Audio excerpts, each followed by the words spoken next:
Welcome everyone. Thank you so much for coming today, and thank you all for being here. I'm absolutely thrilled to welcome our three guests today. From speaking to them earlier, I think collectively they got in at sort of half three in the morning today. So to give up another evening to be here with the supporters, we're really, really grateful. Can we all give them a big round of applause for coming?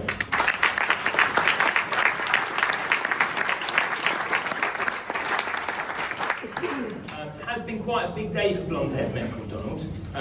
One might have ruined your morning. I can't guarantee I won't ruin your evening. I'm sorry about that, but we'll certainly keep it civil and respectful all the way through. And I know everyone here will as well. I just want to start, before we begin our kind of main topic of events here, we were all devastated to hear about club legend Alan Knight and his recent prostate cancer diagnosis. So when you've come in, we've had some information about prostate cancer up on the screens here. When Alan shared his news, he said that one of his main reasons for doing so was to encourage more people to get tested. I know, Andy, we had a PSA testing at Fratton Park earlier on this year. Am I right in saying we're going to be doing a few more things as well off the back of Alan's news? Yeah, first of all, we're very sad to hear about Alan's diagnosis. I know as a fighter, and we as a football club are giving every support as and the family as well, as he sort of goes into having his treatment and his recovery from the treatment as well.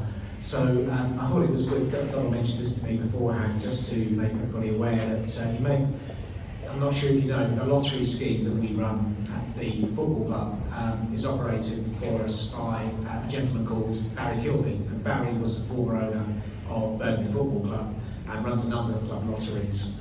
Barry himself was diagnosed with prostate cancer, made a fantastic recovery, and he's made a big thing about all his businesses, about putting a percentage of profits they make from any partnerships with clubs to support prostate cancer. And the other thing they do with the clubs they work with is they do run PSA testing days at the football clubs they work with. And some of you may recall that we've done these over the last, we did one last year, the year before, and I think one pre-COVID. So we're going to be working very closely with them to make sure that we can offer that opportunity next, probably about March time. So you can, those of you who would like a PSA test to come in, and as Alan said, it's the best thing you can possibly do. You might not you might even be aware that you have symptoms, but we encourage any men over 50 to take that particular test, and we'll offer that opportunity here. And it will help Alan as well in his calls to make sure that we can promote awareness of this condition. It's called early, and it's very treatable, and that's what we want to try and work with Alan to achieve. I really appreciate that. Just a word on the structure this evening. We're going to start with a 10-minute update from Michael and Eric Eisner, the club's owners. Then I'm going to lead the first part of the evening with some questions for our guests here, and then of course we'll throw that open to the floor as well, so we'll be excited to hear what you've got to say there. Without any further ado, then we'll hear from our owners. So welcome to everybody. Welcome in the Victory Suite, called now the Victory Suite, what's called the Victory Lounge.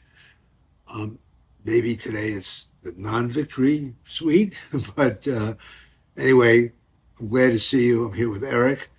I'm excited about where you're sitting, and I think when the Tivoli lights go on outside the Victory Suite, that facility, which everybody's been wanting to upgrade, will be there.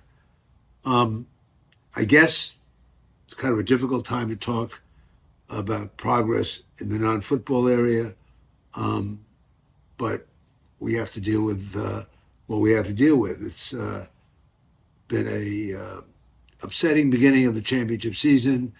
I think the success of last season is now forgotten, and we have to deal with going forward, and we will. Let me just say at the start, we're not going to be relegated, period. Joining Eric and me, obviously, in person will be Andrew and John and Rich. They can take the slings and arrows from you all of a season that is not as what we'd hoped for. You know, there really are no excuses. We did meet the 6 of the 7th top teams in the championship to start off with. And if that was it, we could use that as an excuse, but then we met teams that were down where we are. We still couldn't put it together. But our strategy is our strategy, and I think we will prevail. There's been some things that have been obviously upsetting. Colby Bishop having the heart issue, having to have an operation, is sad news for us and for him. On the other hand, the good news about that is we instituted through our medical team that we do heart scans of all of our players. And through that heart scan, we discovered this infection in Colby's heart, and he had the operation. I understand he's 100%, will be back. So the bad news is we've lost our star player for the first third of the season, or maybe half the season. The fact is that we may have helped prolong his life is the good news. I'm going to let Eric review a little bit about the past season and talk, at least from the owner's point of view, about our growing strategy. We'll obviously be tweaking it somewhat going into the transfer window. And then you have John and Rich there, and Andrew and others to put the cherry on the cake on what that strategy is and explain what we're doing going forward.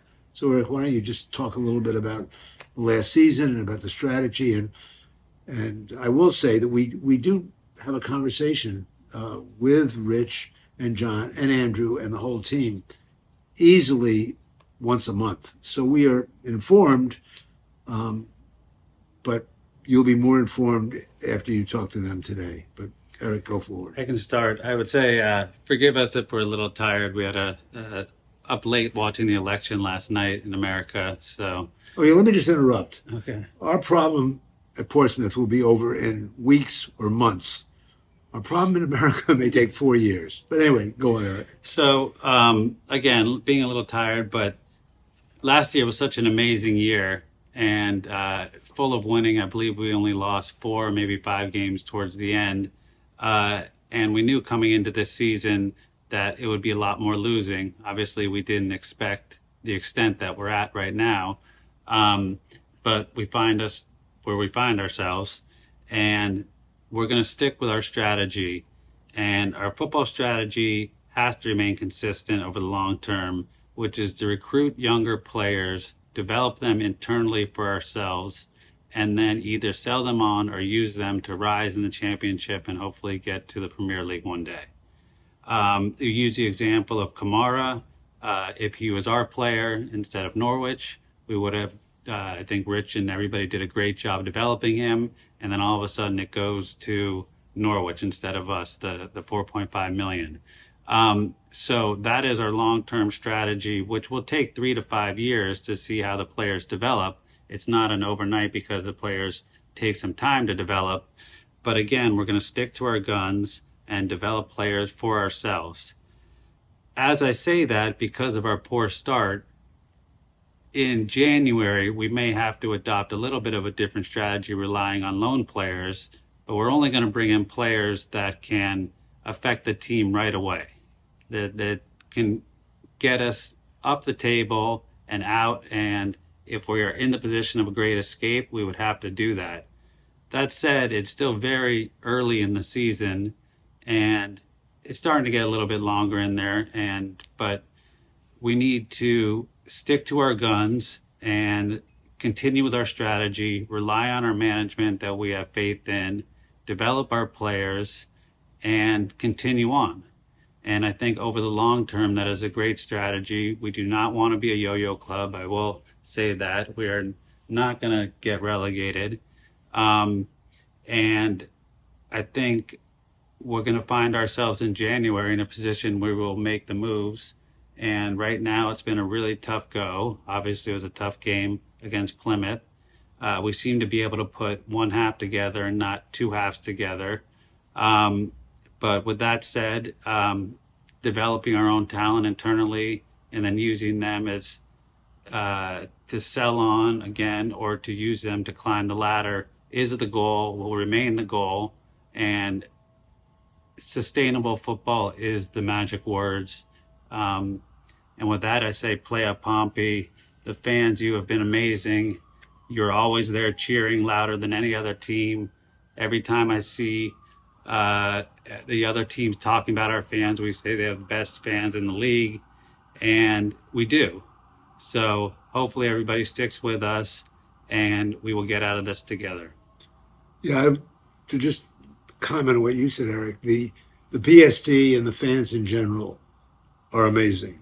When we were looking for an investment in UK football, it was the fans that convinced us that this was the right place for us to be. So we were happy. I don't think I want to spend much time on the past, but we do think that Fratton Park is now up to speed. It's now safe. The Milton End was built with a top architect. The gantry, which is fantastic, based on Archibald Leach's architecture from the early part of the last century. All of the things we try to do with food and merchandise, land acquisitions, and owning a training ground that we are improving consistently. Since the team has never owned a training ground, we're not up to Southampton yet. We're not up to Bournemouth or Bristol, but we're moving in a direction that was non-existent before. Now, all of that is not going to make our fans that happy today, because it's all what happens on the pitch. We've always concentrated on the pitch, but now that all the infrastructure, and again, I made no debt, is pretty much, I wouldn't say done, but quite a ways toward being done. The pitch is it's always been our number one concern, but it still is our number one concern. Can I add one thing in that? We always said that we would build the stage first and then hire the actors. So I think we're in that process where we built the stage, and now we're in the process of building the acting team. Yeah, and we were very fortunate to come in with Mark Catlin as the CEO, and now we have Andrew, who's a fantastic CEO. We are thrilled with Tony in the financial area. We're particularly thrilled with John and Rich. You may not think that today because we've lost more than a few games in a row, but we've made long-term arrangements with them. We have great faith in them. They will grow with the team, and so we're behind them. So that said, I'm always optimistic. I'm emboldened by the fact that we have work to do to not be relegated. And now we're going to turn it over to Andrew and the team to put more details and answer all your questions, take your criticism, but stay with us. Thank you and have a good meeting. Play up Pompey. I think obviously Michael and Eric alluded to the fact that it has been a really bruising start to life back in the Championship. We are currently bottom, most goals conceded, and I know a lot of fans are concerned now that after a 7-year battle to get out of League One, we're now slipping back towards it at an alarming pace. We're not where anyone here hoped we'd be after nearly a third of the season gone. I wanted to start by just asking each of you in turn to try to diagnose the problem for us. What's gone wrong? Andy, can I come to you first on that? Well, when we set out to do the season, we were hoping to build a squad to consolidate our place in the Championship. We weren't crazy, we didn't make bold statements that we were going to go out and challenge for promotion to the Premier League straight away. We knew this was going to be an extremely tough task. We are competing against teams with parity payments of £44 million each. And we in a crazy situation as well, which we hope will soon be resolved by two components. One will be the independent financial regulator, who will oversee a fairer distribution of revenues. And when I say oversee, if agreement can't be reached between the Premier League and the EFL on parachute payments and fairer distributions, then they have the power to come in and say we're taking the EFL's proposal or we're taking the Premier League's proposal. But either way, we should start to see a little bit of an evening out, which gets away from this madness of clubs acting in an unsustainable way so that they can't just compete with the parachute clubs to go back up. And we can see at the moment the way the table's looking, exceptional teams are towards the top, teams that go up are struggling towards the bottom of the Premier League, and it becomes self-prophesising. So we you know, and the other area is Championship owners now themselves are getting pretty hacked off with losing money year on year. The average loss in the Championship is £16 million. And that just can't continue because owners get bored, they cannot sustain it, they walk away with the football clubs, and somebody has to come and inherit that with player contracts on, we're not talking in the main 2-year contracts in the Championship as we are in League One, they're mainly 3, 4, 5-year contracts, and there's a commitment for those clubs to go forward, and that's why we see the problems at Derby and Reading, Sheffield Wednesday in recent years with owners not having the funds to continue and acting beyond their needs. So that's where we are. We want to get ourselves into that place where we can consolidate. I think Rich and John will talk about some of the challenges we've had this year. I think the challenges, we didn't envisage the number of injuries that we're going to have. Michael said we won't use that as an excuse. But it's a fact of life. We lost our top goal scorer, Colby Bishop, through a scenario that we never ever envisaged. Probably our best player last season in college Odyssey. He's not been available to us the majority of the season. So we've had players come up. We went into the first game of Leeds with 1 fit since back. Maybe 2, but bringing players in and not having the current positions that we set out to do. We'll get through it. We equally we've bought some. We've seen the players. Some of the players who've been brought in January been really good this season. Cullen has been outstanding, which shows the sort of investment that we were prepared to make last season to bring players up into the Championship that could work. So sporting game's gone. We're not adrift. I'm really encouraged by the last 2 performances. I went to Hull and I went to Plymouth, and I thought last night I'm thoroughly unconcerned to walk away with not 3 points, or 1 point win a travesty, 3 points last night, and that was disappointing. In the second half at Hull, you could see how the whole crowd turned against them because of the way that we had played Hull, out for Hull, full praise to the coaching team and the players for that performance as well. So whilst those performances are good, I've got every confidence that we can start to turn those defeats into those draws into wins and also take those forward into victories. So I'm not sure it has gone wrong yet, but obviously we're in a position that we need to get ourselves out pretty quickly. Thanks, John. I think from a football standpoint, whenever you find yourself at this stage of the season in the position we are in the league, I think ultimately, there's been too many things that we've done on the pitch that haven't been good enough. I think Andy's spoken there about a couple of the areas that we've suffered in, particularly with injuries, which haven't helped. But I think, despite that, when we look at the season overall, I think if we take the Stoke and Cardiff games out, because I think we were abysmal on the night there, and we addressed both of those and reacted really well to them. We felt internally anyway like we've been in every game, but the big moments in games we've just not quite been there, and that's something that A is taking a bit of an adjustment to the Championship, and B we do scratch our heads in terms of not getting the result last night, but also we don't defend the long ball well enough and end up getting punished in the Championship. That's what happened. I think we got away with a lot of that, but we've not got away with it when you're up at the top of the league. Things go for you, you get the refereeing decisions, you get the 2 penalties, we won on Saturday against Hull, and we're in a different space at the moment. So I am very, very encouraged by the last 2 performances. I'm also very, very realistic about the league position we find ourselves in, and that's the general, I think, takeaway in the camp at the moment is a real mix of positivity. I was extremely positive last night, this morning, much different from the other 2 midweek away games, but also very, very realistic and determined that we're going to get ourselves out of it, and that's going to start on Saturday. So we ultimately, my message to the boys and my message that I think has been fairly consistent to everyone else here is that in those small moments of the game that become big moments, forget the games we've been out of, so I think we were out the Stoke game, we were out the Cardiff game early on, those big moments in games we need to start taking advantage of. We need to be better at stopping the ball from going on net.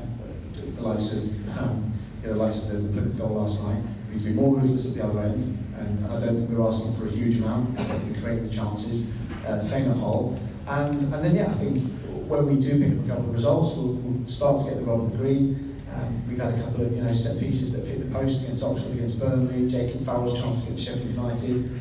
All of these things, I mean, how many times, not to compare everything to last year, but how many times last year do we bobble our way through a game and set piece last minute, Connor Shopsy puts it in the back of the net. This year we hit the inside of the post and it goes out. So I think all of those things, but ultimately we will take responsibility for the performances and the fact that, I think the table at this stage of the season is a fair reflection of where we are.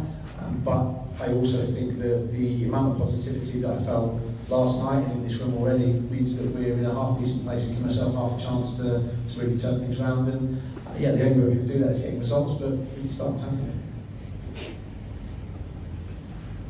I think just to echo the sentiments of Andy and John, I think one of the things that we have as a coaching staff and a group of people at the football club, we're never going to be the individuals that look for excuses from sort of external avenues. We know there's been, as John alluded to, games where we've not been good enough, and then likewise we can have that sort of self-awareness to have that assessment, but also as well we know there are games where we've played well and not quite come out on the right side of things, and I think it's one of the oldest tales in football. Sometimes when you are at the bottom league, those things don't go for you, and we're going to endeavour to do anything in the power to put that right.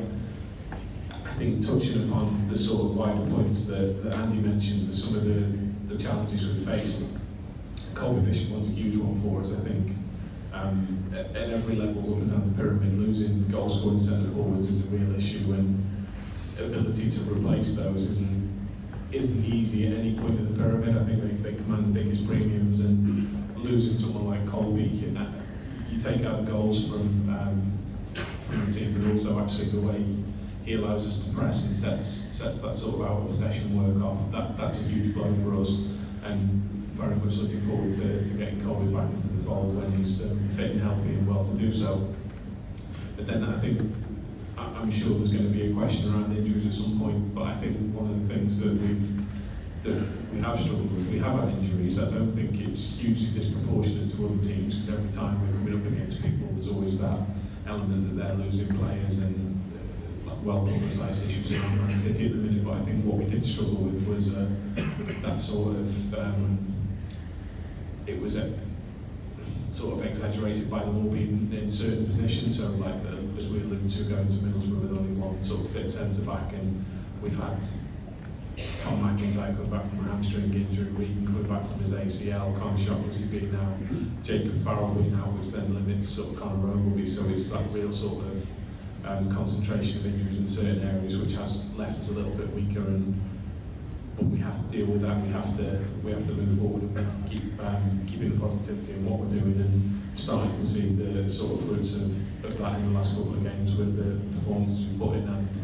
actually John having a nice headache of being able to lead players out of the 20-man squad for match days, which is a far healthier position that we find ourselves in. And I think that was one of the key elements we had last year with the success that we did have, was that we were able to sort of implement a next man up strategy, and we continue to build on that and have something similar again this season. Andy, you kind of hinted a little bit there that it is a difficult financial climate in the Championship. You mentioned, one of the issues is we're competing against teams with parachute payments. The average loss in the Championship is £60 million. I think some fans believe that the biggest issue we've got is that we simply didn't invest sufficiently during the transfer window. Some people say the owners haven't put enough money in, that we were shopping on the cheap, perhaps that we signed too many players for tomorrow and not enough for today. I wanted to unpick that accusation a little bit. Perhaps, Andy, come to you first on the finances, and then to Rich on the transfer strategy, and then to John as well. So first of all, on the finances, Andy, the owners have invested significantly off the pitch in a very beautiful victory lounge at the moment. But have we actually got a competitive Championship playing budget? Have you got a sense of where our wage bill will sit in relation to the rest of the division? Well, we haven't got the 60, 70 million pounds that teams like Leeds United have got. But where we are is using the resources that we have at our disposal our financial results for last season would shortly be coming out to the Championship ruling that your results have to be published before the end of the year rather than in March. So I think we'll be quite shocked at the losses that were made last year in the owners as a result of the investment that the owners made to ensure we cross the line and took that up. And having done that, they've gone again this year in terms of using the extra broadcasting income that we get as part of the championship to invest again in the squad. They took that for themselves and took that forward. So I think there will be more equity demands made for them to come into the club. And I say equity because there is no debt in Portsmouth Football Club. There is nothing owing to our owners whatsoever. It's all equity as opposed to soft loans that you tend to see at other football clubs, or indeed hard debt at high interest rates at 1 or 2. So I think everybody would like more. Rich would like more money, John would like more money to invest, but we cannot risk this football club with either with huge debts or with huge losses that are unsustainable going forward. So we want to do this in a sustainable way, and the biggest way we can do that is by developing a player trading model over time. So sustain ourselves in the Championship, and then we start to go. And then if you look at a number of clubs, some of them are probably a classic example at the moment, which might talk in more detail about them, but they're successful and had a great season so far, but it's took them 2 or 3 years to build a model that's allowed them to cash in on a number of great players and reinvest that money. And I think the large part of the squad is under 24. Rich, they don't have many experienced sort of pros in the team at all. So they've proven a way it can be done. Other clubs have done it particularly well as well. Luton and Coventry, and they're not having great seasons this year, but in the past they've been able to stay their place in the Championship and probably punch above their weight by developing those models. Unfortunately, where Portsmouth were a few years ago, or a couple of years ago, was having a model which was big modelled and huge reliance on loan players. First and foremost, it was we were spending on loan players twice as much as any other League One club. So I think Michael alluded to Abdoulaye Kamara, who was fantastic for us last season. We developed him, Norwich agreed an award of £4.5 million in terms of transfer fee.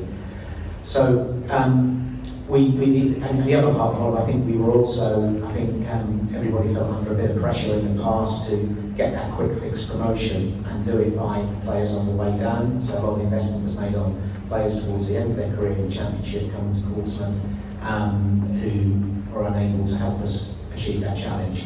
So what you can't do is start to muddle along with strategy. You've got to be absolutely fixated on what we're going to try and do. So it's getting our balance right.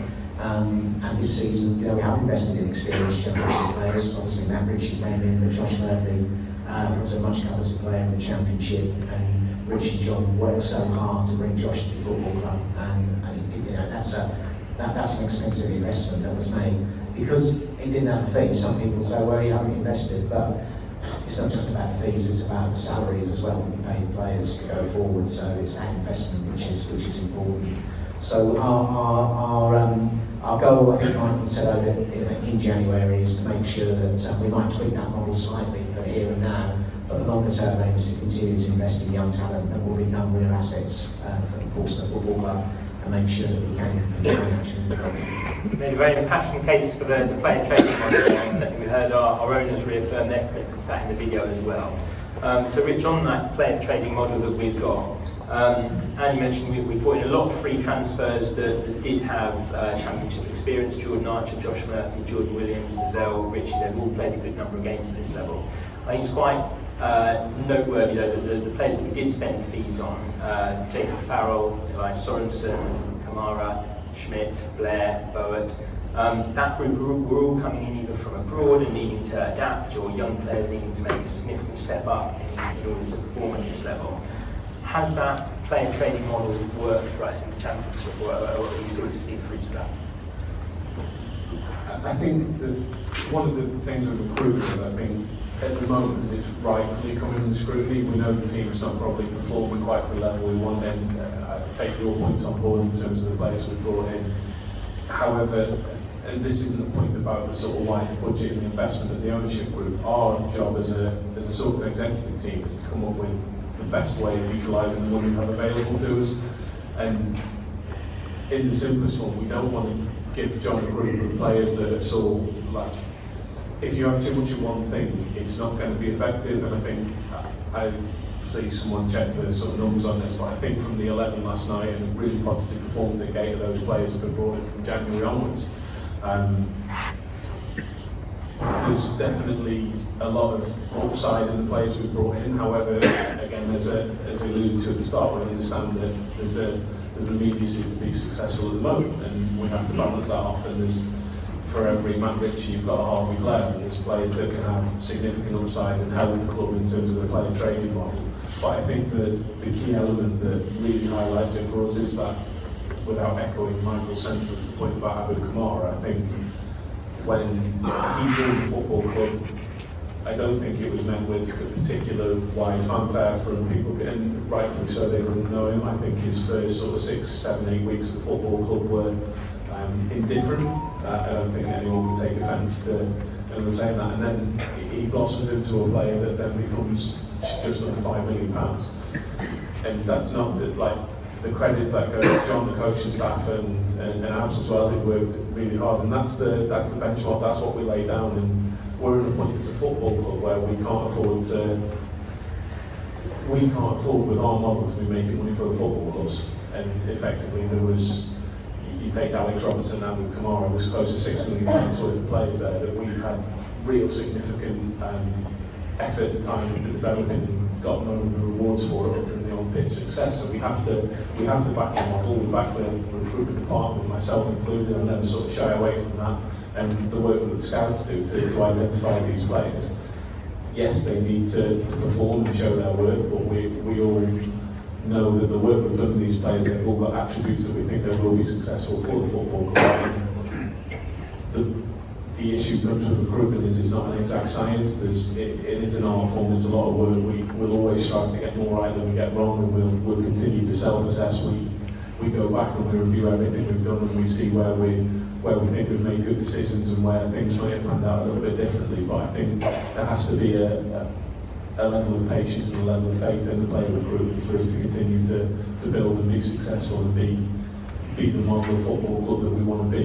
Not from that sustainability aspect, but so we're not relying on other people's players and not relying on huge injections from ownership that I think this club more than anyone has seen the sort of devil in when that money then comes away. And that's the last thing we want to be as a football club and as an entity, and the player recruitment model is a huge part of that as well. So clearly we're really committed to the player recruitment model, and obviously a big part of that is developing the players that we bring in to hopefully either play for us at a higher level or to sell on. John, I know a lot of fans will be really interested in Abdoulaye Kamara. He was brought into a lot of fanfare online. I think it's probably the first time Fabrizio Romano has announced a Pompey signing. And obviously any time we make a signing from a European giant like Dortmund is going to turn heads.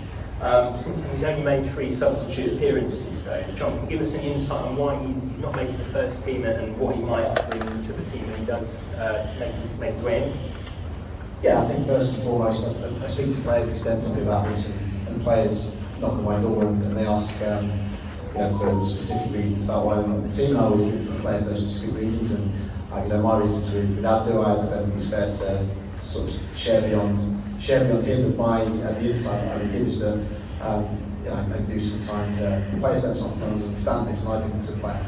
But my question to them is, do you ever think I would sort of pick a team I don't think is going to win the game, the best possible team to win the game? And ultimately, I sometimes thought my managers didn't when they left me out. But we're always we take everything into account. So there's obviously the most important thing is what you guys see at the weekend, but we take everything into account. So we see players day in, day out. They train with us every single day.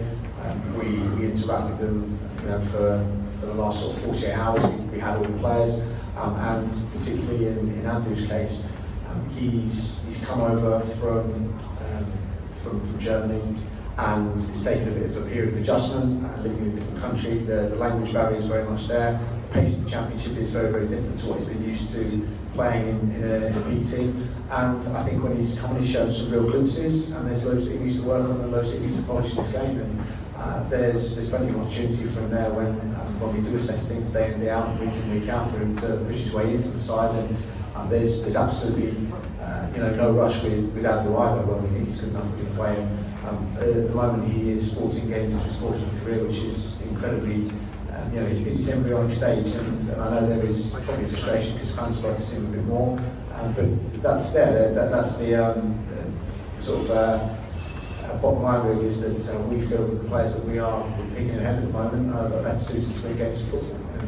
And that's obviously the calls that I make, and live and die by the sword on that, and that's why the head coaches and managers are in those positions, and sometimes we get it wrong, sometimes we get it right, but I just think the one with a young player like Abdoulaye is the word I would sort of plead everyone to take is have patience. There's no rush with them. Young players coming into a championship side, coming into a struggling championship side, it's not really straightforward. And yeah, we'll make sure that Abdou's brought to be successful. It just might take a while. One player that, admittedly a bit older, I think is another one we've sort of brought in to try and develop, and certainly has made a splash in the first team already, is Schmidt, goalkeeper. Clearly, due to some injuries that sort of typified our season so far, we've actually played three goalkeepers in the league so far. What attributes are you looking for in your goalkeeper? Are we going to see more potential rotation there? You mentioned in the press this week that the two out of the team are quite happy at the moment. Yeah, on that point, I think that when I speak to any player, if I have a player that comes in and speaks to me and is happy about not being in the 11th, then I've got a problem, and that's not a player that I want in the squad. And if Rich and I ever speak to players that we recruit, we're very, very clear in terms of the message and the expectations that we expect to come in and challenge for a spot in the first team. There are a couple of exceptions, so the likes of Ruben Swan, who we learned how to have him, that's not a player that we thought was going to come and make an impact this year, but everybody else pretty much we want to come in and make an impact, or at least challenge for a first team spot. And we want players to be deeply unhappy when they're not playing, show it in the right way, and go about their business doing the right things to force their way back into the side. So I think in the goalkeeping department, it's been a very, very interesting season.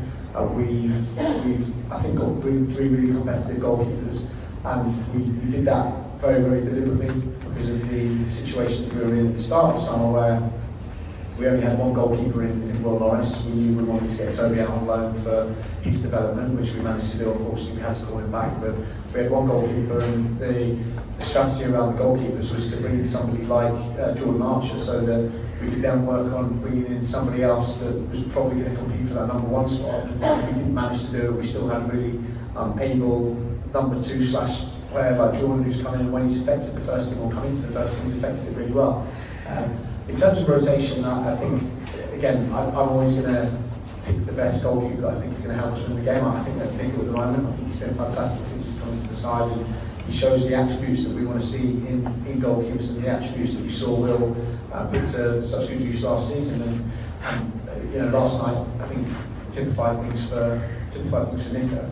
He didn't have a huge amount to do all game really, but when he needed to, he pulled that big save down to his left. Unfortunately, I don't think he get anywhere near the winner, and a big part of the emphasis that we're putting on the goalkeepers nowadays is distribution, and I think Nico's very, very calm in possession. He was a huge strength of Will's last season, and that's something that we want to keep developing with him, and something that, having come into the picture late, we're just making sure that he has time to settle into the side and develop in the way we want to see him develop, because I think it is quite difficult for goalkeepers to come in and all of a sudden adjust the way that we want to play. So really, really pleased with Nico. I think that Will was the only player last season to play every single minute of every game, and was fantastic, to be honest. He got in the EFL team of the year, and now we've had someone with the experience of Jordan Archer, and when we've seen him play, he came and did a very, very good job against Cardiff and Sheffield Wednesday. So I think the department that we're very, very happy with. We've got a lot of competition, but for now I think it's Nico's got the number one spot.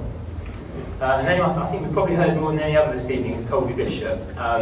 You guys have obviously been deliberately very cautious about his recovery, and understandably so. I thought it was noteworthy in the video from Michael and Eisner. He's been out for half a season, or having out for half a season. Clearly, we don't want to risk bringing him back too early unnecessarily, but I think a lot of identified keepers are quite short of a striker at the moment. What's the latest on Colby's recovery, and are we going to see him in a Pompey shirt again this year? So I think that the Colby Bishop one is a really tricky situation, and I've spoken about this a lot in the press in terms of when we have more standard injuries, it's much easier to put a time scale on it now. Some of the injuries this year haven't proven to be so straightforward, but usually you know, right? So when we've had an ACL injury, once we've had the surgery, we know what sort of the timescale is. I think there's only been sort of 3 or 4 of these operations in the sporting world, certainly in the UK, where players have come back in and actually playing. And I know that Colby's taken a lot of solace from both of those. And the latest update that I can give on Colby is that he's definitely ahead of schedule in terms of where we've got him. The biggest thing to remember is that I can't remember the exact date of the surgery, but it's not so long ago that Colby had open heart surgery, and you know, in order to get to the heart, you can imagine what they've got to do to the rib cage, and he's got back on the grass much quicker than we expected him to. He's got himself in a really good physical place, and it's just about being patient and making sure that we get him back into the fold at the right time. With regard to last night, what we're making sure we're not going to do is panic at any point and do anything that's going to put Colby at unnecessary risk. As you can imagine, with every injury, we always try and make sure that we do the best for the player, particularly with this one, when you know, Colby's had such a serious and unique procedure. We're definitely not going to put anything at risk there. So once we get the all clear and once we're happy with that, then yeah, we'll have no hesitation in getting him back in as quickly as possible. And you know, from my point of view, the sooner the better, because we do miss him. So very, very much looking forward to having him back. We've heard Michael Eisner say today we're going to stay up. We're going to stay up. If we are, obviously, we're going to need to improve in different areas. I'll come on to talk about the January transfer window and how we might approach that. Obviously, we've got 10 games to play between now and then. John, first of all, what can we do differently on the training ground? What might we do different tactically between now and then? Or was last night showing enough positivity that actually we might be heading in the right direction?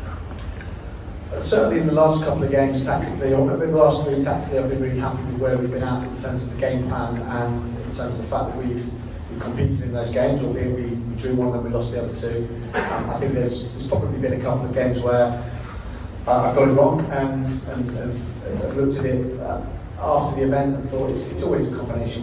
When you lose games, it tends to be a combination of something to do with the tactical setup, something that's happened in the game, the way that the players have got out and performed.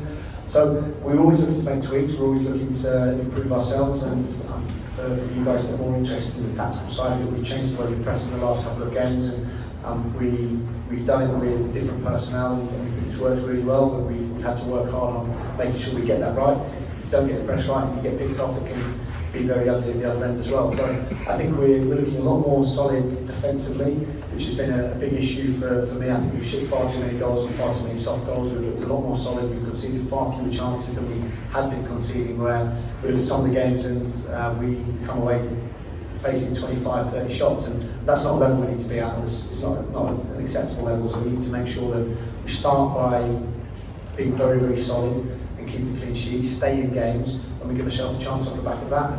And you know, last night was, I suppose, a decent example where I think if we've been more ruthless, we definitely win the game. Saturday, we don't panic, go 1-0 down. The first half wasn't vintage, but we didn't get blown away, and all of a sudden the second half of the ascendancy. We need more games like that, and then we need to be much, much better in crucial moments. And anything that we identify in games, we definitely go and work on the training pitch. So we don't have a huge amount of time to turn around from Tuesday to the game in the weekend, so it's not like we're going to be doing a huge amount of crossing and finishing and making sure we do arrive at the 6-yard box at the right time on Thursday and Friday. But during the international break, that's going to be something that we can really look at and really look at addressing from an individual and a collective basis. So always trying to improve ourselves. You know, we're never happy with where we are, whether we win, lose or draw. We were miserable at times last season when we won games because we wanted to improve, we wanted to go again and we want to get better. And the same applies this year. I think it's the only thing that's that the results have made us is a bit more determined to make sure we're successful. So looking ahead to January then, I'm interested to know how the owners are feeling ahead of this window. We heard them say in the video that they're looking to tweak the strategy. I think some supporters have dug out comments from Eric Eisner, we'll go up when we're ready, so that when we go up, we can stay up. Are they prepared to invest in January, Andy, to help improve the team? And are we likely to now spend more than originally budgeted for in January? think probably you heard it quite loud and clear from Michael and Eric on the video in terms of what they want to do. Eric referenced the fact that they spent a lot of money on the stage and they want to redress the balance and invest in the actors. It's a way that he adequately described the situation. So the aim of every single window we go into is to come out stronger than when we went into it. And I think we've done that over the last 5 or 6 windows that I've been at the football club and since Rachel's been here. We have improved every single window. We did it in January last year. We tweaked our strategy last January to a certain extent to bring in strength from the squad, to have more a few players in at the other end of the career, what we would normally do to help us get over the line. So I think what you'll see in January, without giving too much away at the moment, is making ultimately coming out stronger, and the overriding objective is to do everything we possibly can to maintain our championship status. So we'll recruit in that mode, but without taking an eye off the ball in terms of what we want to do in terms of longer-term investment as well. And if that opportunity comes up in January, then we'll look at doing that too. But January is a very funny window compared to the summer. It's very, very different. And as we saw last January as well, there's types of players that just aren't available to you in January, not because you can't afford them, because of where they are, whether they're coming class might be, or anything else. So we've got that in mind, but it's a hell of a lot of work. We don't stop on September 1st. It's a continuous sort of process going on with Rich and with Brad and the rest of the recruitment team to identify those players and bring them forward. So we had the first recruitment meeting with the board after the transfer window took place on the 22nd of September. So looking ahead to January at that particular point. But we'll need to be flexible, we'll need to be adaptable, depending on our situation as to where we go to. So I think the investment is there. It'd be wrong for me to say how much, because doing that I'm disposing my hands on the football club. So it's about giving you the reassurances that we will follow exactly that strategy to come out stronger, with a stronger squad than we went into the window. That's exactly what we've done in the last few years. Well, there you go, Rich. That sounds to me like green light from Andy and from Michael Eisner for a bit of investment in January. What areas are we going to be looking at? How quickly can we realistically make additions in January? And also, just that comment from Michael Eisner from the video, I believe I'm right saying he said we're going to be looking to rely on loans in January to get a bit of quality. I don't think it was so much as a rely on loans, but I think the nice scenario we find ourselves in, because we've got 3, we have the flexibility to use them as and when we need. When I think if you flash back to when I first came to the football club, we had 5, and it made that first January transfer window quite difficult because we had to make decisions, and sort of Josh Graham went back, and then Josh Griffiths recalled, and we had to sort of act around that. Sort of in reversal of how quickly. I honestly wish I could give you a sort of definitive answer to this. I just can't, because as Andy alluded to, it's dependent on other teams, other factors, and the difference to the summer window is you're dealing with, there's no added element of games, and there's no sort of chain reaction to things. You've got out contract players, you've got players moving out on loan in January. It is reactive. You do have to be adaptive to where it lands, because there's normally a sort of chain reaction to player A moves to a different club, which frees up player B, and there's that sort of knock-on effect all the way through. That's our job, to be as on top of that and to try and be predictive as we can. If we get wind that something's going to happen, it might help us to be one of the first on the scene. And then I think I'm still not going to give away the specific areas. Me and John spoke about it a lot, where we feel the team needs to be better and improve, and there's an argument for sort of most positions across the pitch. I don't think that's speaking out of turn or anything. But again, you alluded to the fact that there's 10 games between now and January transfer window, and I think we've all been around the game in various capacities as fans, and people that watch it and people that have been involved in it know it's a hell of a long time, and a lot of things change in 10 games.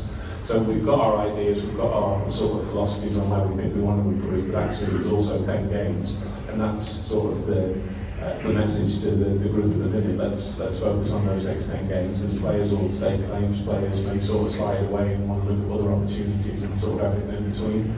So the biggest thing is the sort of reactive, adaptive strategies of what's got in front of us. And then I think just to build upon Andy's answer in terms of the budget, I think one of the good things I found in the last couple of January transfer windows, the board have been incredibly receptive to sort of proposals as and when they presented themselves, and if we feel there's an opportunity to go and bring something in to make us better or help us, they've always been agreeable to that. Even sort of go back to I think it was March when we signed Lee Evans outside of the window. That was a phone call to Eric to go, look, we've got an opportunity, we think it's a good addition to help us between now and the end of the season. And I just remember getting a text back off Eric saying, go for it, go get it done. And that was outside of the budget. That was us operating as a football club to try and bring in another insurance policy to help us. And like I said, they've always been accepted to do that and give us no sort of indication that's ever likely to change. So we'll be in constant contact up to the window and throughout it pretty much daily, in all honesty. So that's how we're looking at it. I think from memory, Lee Evans started that crucial game for Peterborough, didn't he? So money well spent. John, thinking about the situation we find ourselves in, going from winning every week in League One to, of course, a very difficult start in the Championship. You've been here before. You made that step up as a player with Robertson in 2016. You won automatic promotion from the third tier, then had that difficult adjustment where suddenly wins are very hard to come by. It's worth saying you did stay up that year, but didn't you? So it can be done. But yeah, I'm interested just in the sort of psychology and the mentality of the group, because it must be so challenging going from winning every week to suddenly actually those wins are far more scarce. What is the mood of the group like, and how's their mentality? I think the mood of the group is reflected in probably what everybody saw last night. We've got a really hungry, honest group that's willing to dust themselves off after disappointment and go again and again and again. And my biggest, I think my biggest worry going into the game last night was the fact that we'd had those two midweek games where we had a really good performance on the Saturday locally against Hull and maybe not got what we deserved, but then all of a sudden we go to the Tuesday game and the performance levels just drop off completely for whatever reason, whether it's the travel, the mentality of the group, whatever it is. So I think we took really big strides last night in being front-footed and going off from the kick-off. To sum up the mood of the group, I keep going on about how I feel. I think it's really reflected in the group.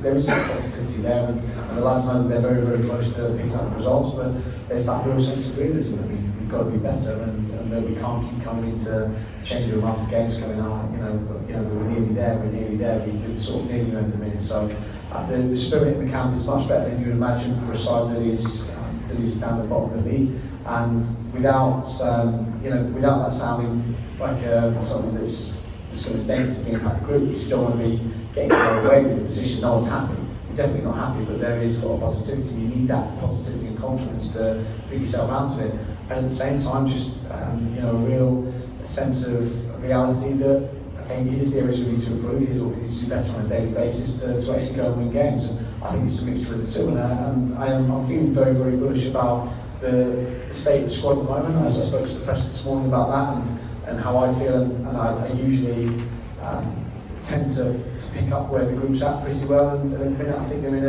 as good a spot as you can possibly be. So I'm actually really looking forward to the weekend, because I'm sure we're going to get a good performance, and the more good performances we get, we're going to pick up results, I'm sure. Good. We'll go to the floor in just a moment, so do you have any questions ready? But just before we do, Andy, I wanted to ask you very briefly about the women's team as well. Appreciate we haven't got Jay Sutton here. First, the women's team are also struggling with the step up to the Championship. Got a massive game on Sunday if anyone's around. They're currently 7 games played, 7 losses, only 1 goal scored, so finding that change really difficult. It's challenging for them to play against teams who've been full-time for many years. We've only very recently turned professional. If the women's team were to be relegated, would the side revert to semi-professional status, or is the club committed to keeping them on as full-time professionals even in the third tier? So I think, first of all, I think we must respect the journey women have been on in the last 18 months. They were an amateur side, just 18 months ago, and then obviously we spoke with Eric, I think, in the room tonight, and we managed to work with the board. We made a proposition to take the team semi-professional last year. So they've gone semi-professional, and now they've gone full-time professional this year. So a lot of those girls have gone the full journey through just 2 seasons, from having jobs, playing for fun, and then slightly semi-professional last year, holding a job as well, and then having the opportunity this year to turn professional. One or two of them still have got jobs that they can work outside, the majority are totally committed to football. So the transition has been huge. Not only that, we had to bring in staff. So we only had one full-time member of staff, which was Jay Sadler. And now we have 10 members of staff in the team. So we have to invest in all the backroom, physiotherapy, sports science, marketing, general manager that we brought in Brooke Chaplin, who's returned to Portsmouth, had a great career as a player herself. And we've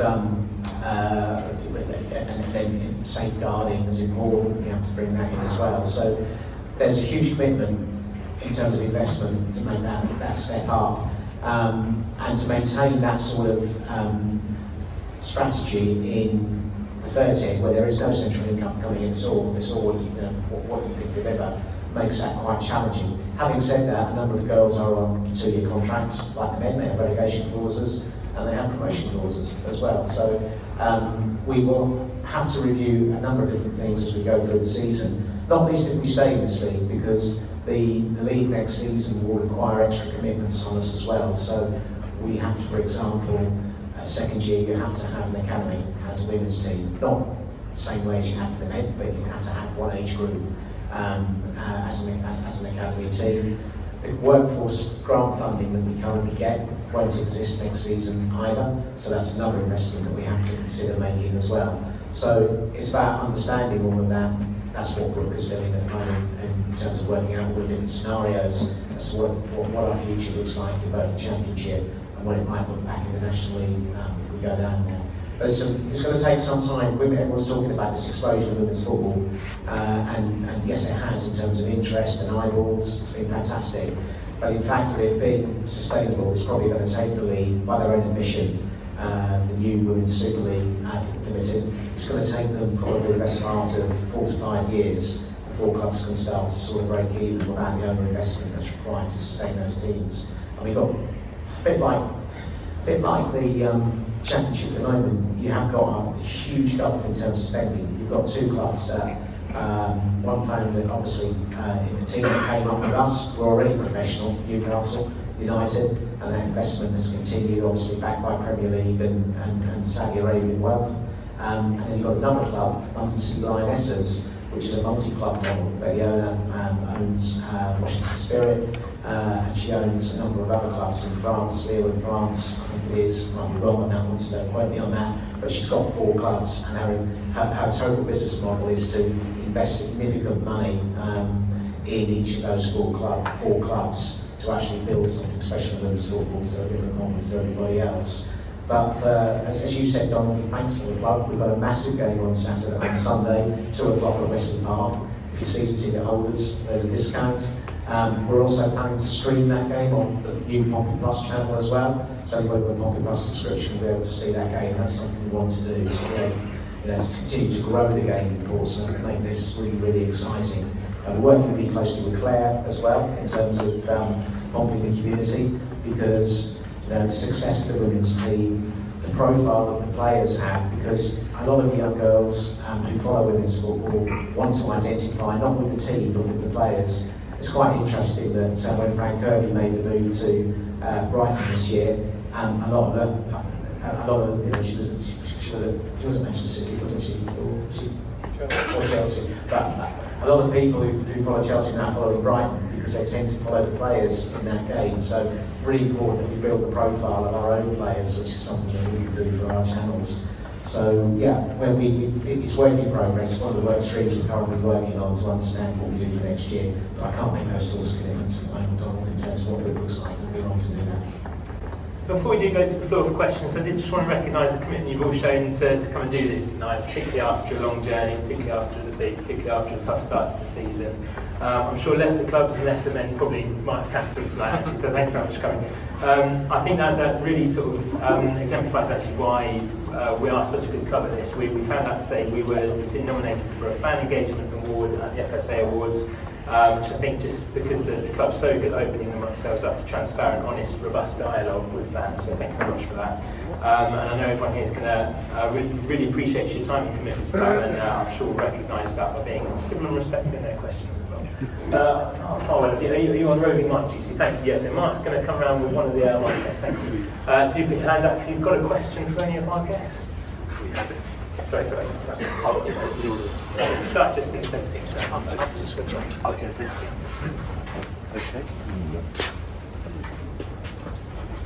Go ahead. Hi John, do you think that the refereeing decisions affect most of the players' performance? I don't think the decisions affected players' performance. I think that we've not had the Robin Green and where we've had some big decisions go against us. I think Saturday was definitely an indication of that, where I thought we had 2 really solid penalty shouts. I thought Charlie Hughes should have been sent off. But to be honest, I didn't look at the performance, and I didn't think it really affected the lag. They kept going and kept going and kept going.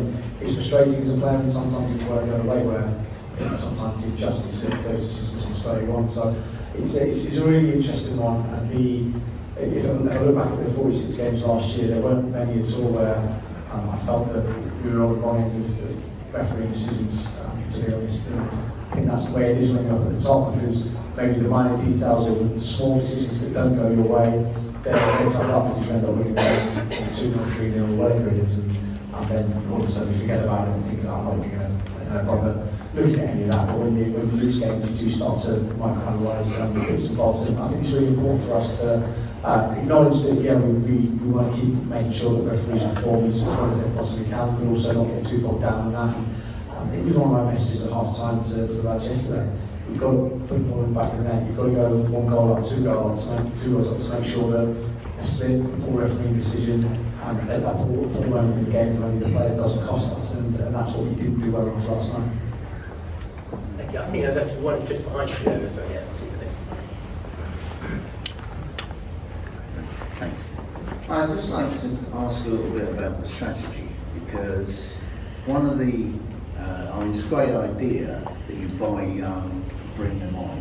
How can we do that? We've only got one team. How can you take a boy like Harvey Blair? When was the last time he played 90 minutes? How can you take a player and, yeah, they train against, and they play in 11-11 sides at Hillsey, against players they know very well. There's no competition for them to go into. I mean, surely we need some kind of second team, under 21, whatever you call it, in some league that you can put players in so that they can actually play. I mean, this club back in the 60s did exactly the same thing. They pulled everything off and existed on 16 players. Now, it wasn't until the early 70s that they took on basically Waterlooville Football Club, before it became Havant Waterloo, and took them as the reserve side and the youth team. I know, I was in that youth team. And it made such a difference. The club came on. But I mean, I feel sorry for Blair. When was the last time he played football? You know, it's just a ridiculous thing to say we bring them on. You can't do it, because the first time you're going to play is in the first team, which we've already said he's not ready for yet. And he's not the only one. I'm using him as an example. I mean, you know, potentially you're killing a kid's career by doing that. So I think I understand where you're coming from. I think the change in I think the change in like ownership rules and clubs make that what you're strategizing on. That's very difficult to do now because of sort of having controlling influence in clubs in the same country, which is very difficult, and then sort of regulating against the rules. So Harvey, as an example, he's played a lot of under-21 football for Liverpool. So he could, and I know you're not making a point around Harvey, but I think it's good to talk about him and to discuss it. So Harvey's played a lot of under-21 football for Liverpool and involved with their first team. So if the sort of model you were talking about, Harvey Blair wouldn't join us because he can continue playing for Liverpool's under-21s in a greater standard. One of the big frustrations, and this is something that we speak about internally when we're watching these players, I don't know, and I actually wouldn't employ you to do it.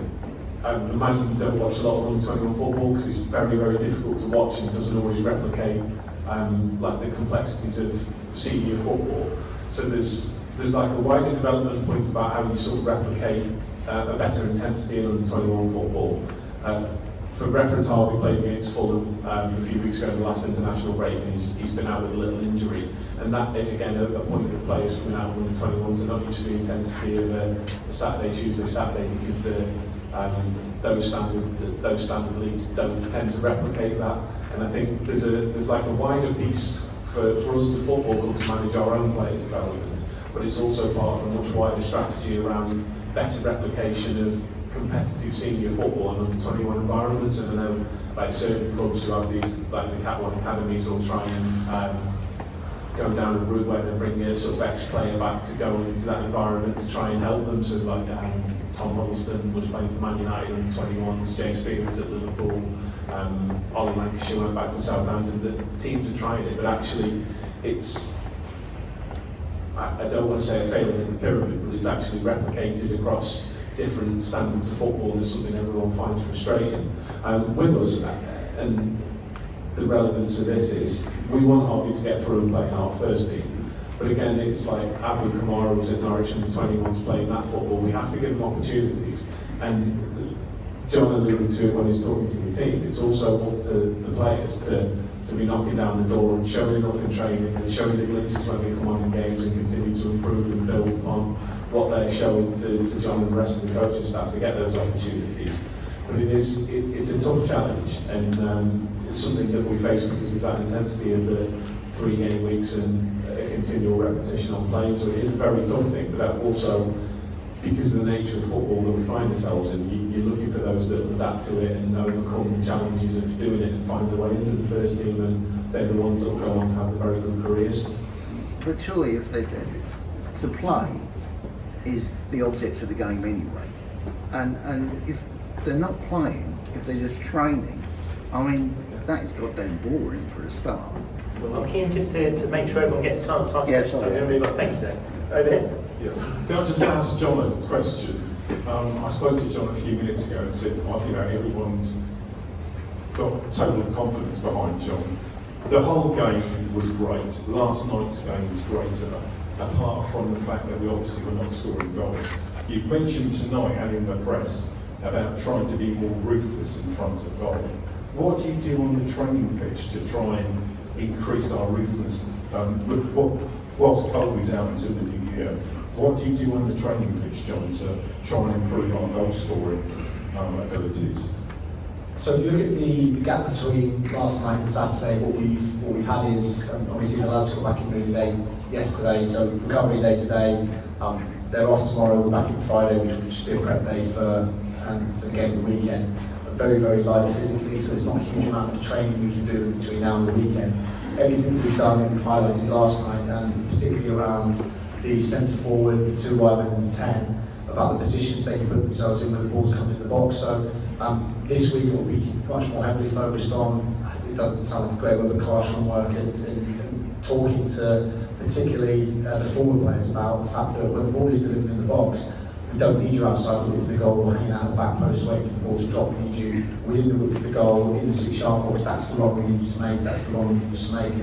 And for some centre forwards and some players it's natural, and some need to keep driving in the message. As we go into the international break next week, we can then use that and start replicating it on the training pitch as much as possible, and essentially putting players in those positions more often than not. I think the interesting thing from my point of view is that we've gone from a situation this season where we did score quite a few goals to goals. So last night was a really good example. We didn't score, we created the chances, but I think that the way that we've solidified and the way that we're now looking like a much more solid outfit defensively, I don't think it's come at a price of actually creating chances because we did create. So I agree, we just need to make sure we do the right things at the top end of the pitch, and also when we do win the ball back high up, make better decisions to create more and more and more chances, because not every chance goes in the back of the net. We've got to make sure we increase pressure on the opposition. But I think it's a really good question. There's a lot of different things that we will do to try and make sure that the players are filled with the confidence as well to go and sniff out those goals.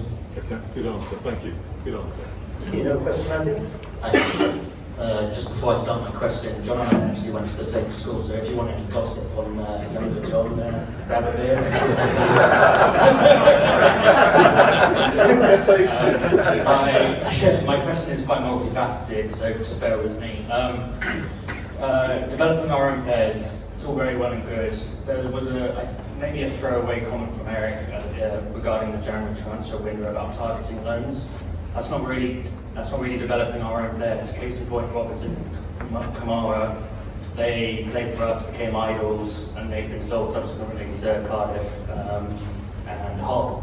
Now, obviously, the strategy might not be that it's just explicitly loans, but without a guarantee of a buy sort of clause with the parent club, what is actually the point of the loan market if they're just going to go back to their parents and the parents decide who to sell to?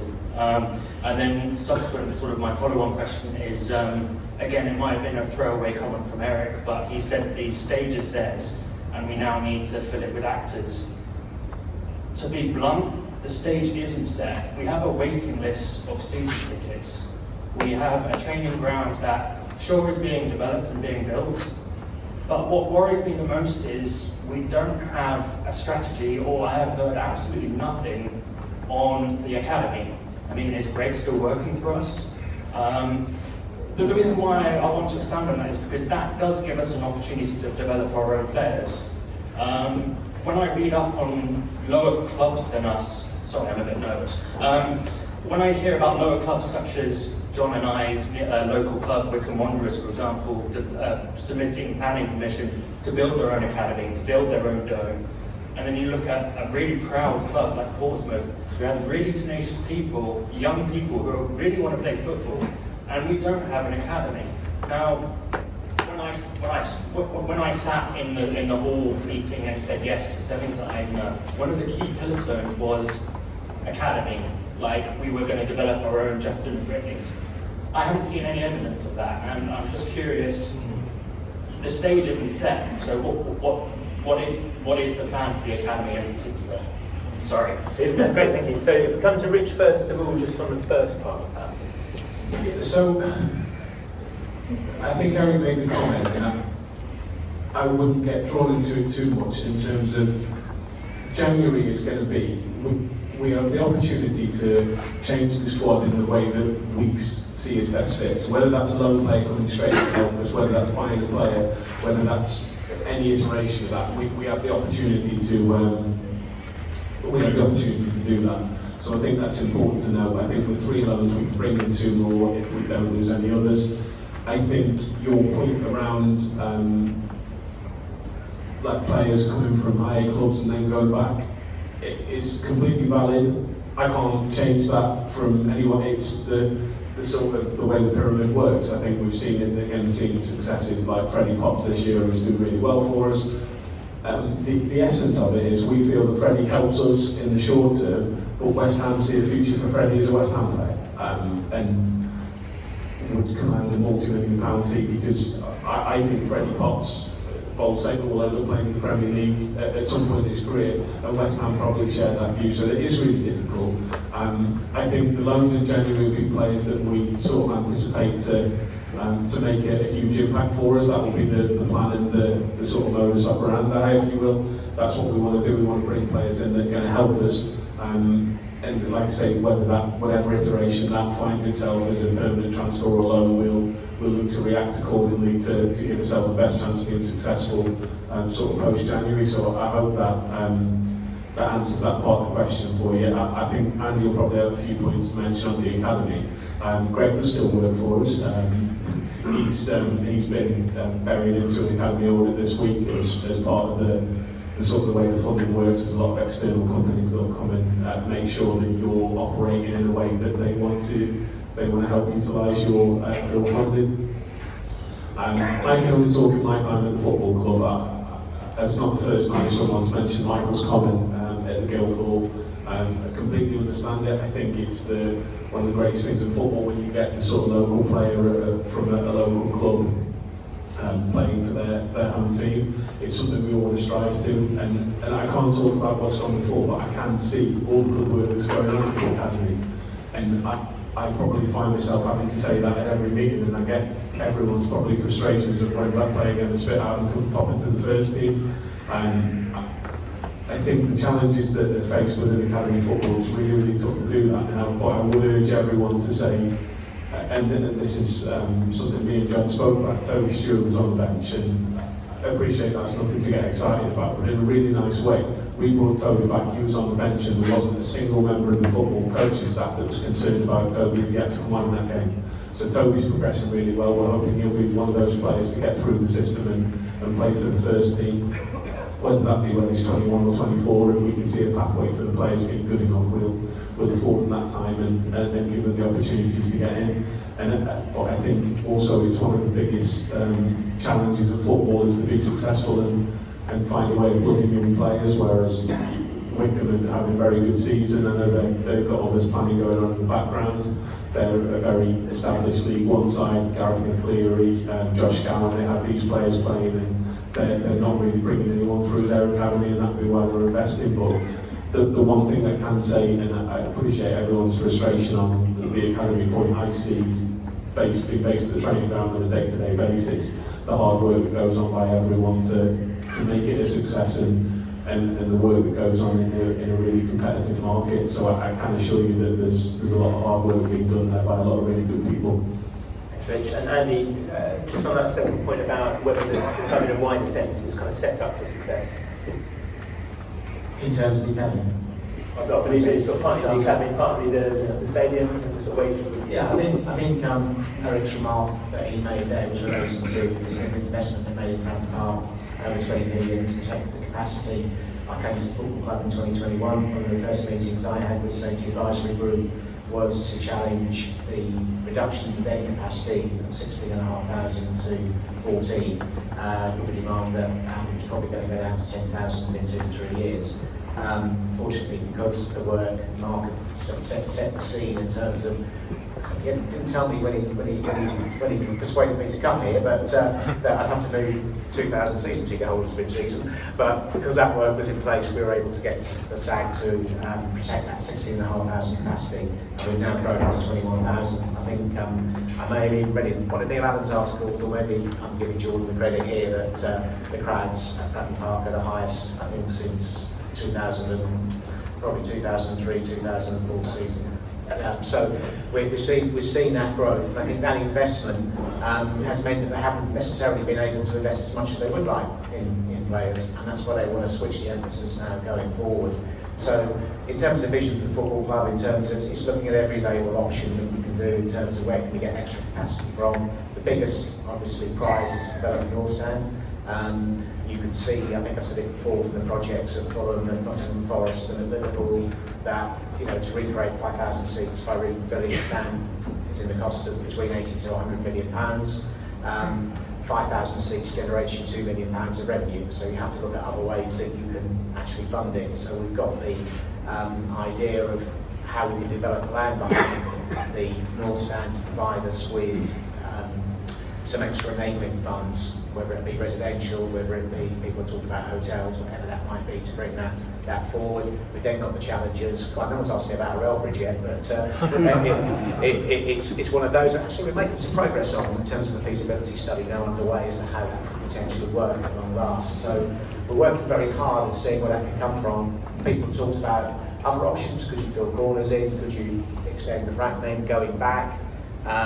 We haven't got much room to do that, but they're all possibilities, and they're things that need to be explored. But even those things come at quite expensive yields in terms of, cost to yield ratio in terms of where they are. The North Stand's probably the biggest price to do if you get your naming development done.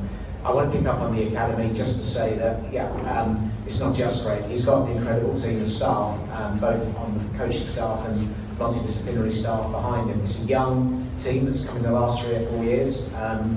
Very enthusiastic.